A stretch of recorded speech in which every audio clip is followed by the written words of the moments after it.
কংগ্রেস মোকাবেলা করবে, চিন্তার কোনো কারণ নাই। ওসব কংগ্রেস পার্টি দপ্তরের মস্তানি আমরা মানবো না। এই তো আমরা পার্টি বোঝাচ্ছি, কেউ আসুক না দেখি।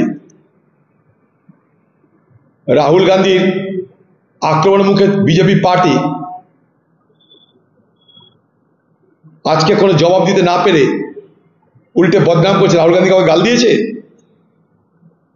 কাউকে কিছু বলেছে? খালি বিকৃত করা হচ্ছে এগুলো। রাহুল গান্ধী কি বলছে সেটা জানার চেষ্টা না করে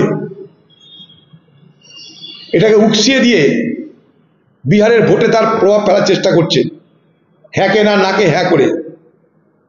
আমি প্রদেশ কংগ্রেস দপ্তরে যারা যায় তাদেরকে বলবো, পাহারার ব্যবস্থা করুন। আর যে মস্তান বিজেপি এইসব করেছে তাদেরকে পুলিশ গ্রেপ্তার না করা পর্যন্ত কলকাতার বুকে আন্দোলন চলতে থাক। প্রদেশ দপ্তর আমাদের সকলের পরিচয়। প্রদেশ দপ্তর পশ্চিমবঙ্গের কংগ্রেস কর্মীদের অস্তিত্বের ঠিকানা, আমাদের পরিচয়ের ঠিকানা, আমাদের সংগ্রামের ঠিকানা, আমাদের রাজনীতির ঠিকানা। সেখানে অন্যায় করে কেউ জুলুম করবে, হামলা করবে, কংগ্রেস মানবে না, মানবে না, মানবে না। তাহলে আমরাও তাহলে বিজেপি দপ্তরে যেতে থাকবো, তাহলে আমরা তাহলে বিজেপি দপ্তরে যাব। বিজেপি পার্টিকে পশ্চিমবঙ্গে সতর্ক হতে হবে, একতরফা কিছু হবে না বাংলায়।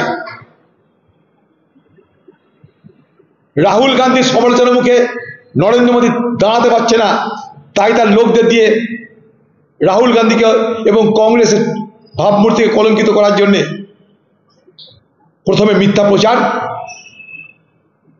তারপর গুন্ডামি রাস্তা তারা ধারণ করেছে। আমরা মানছি না, মানছি না মানে মানবও না।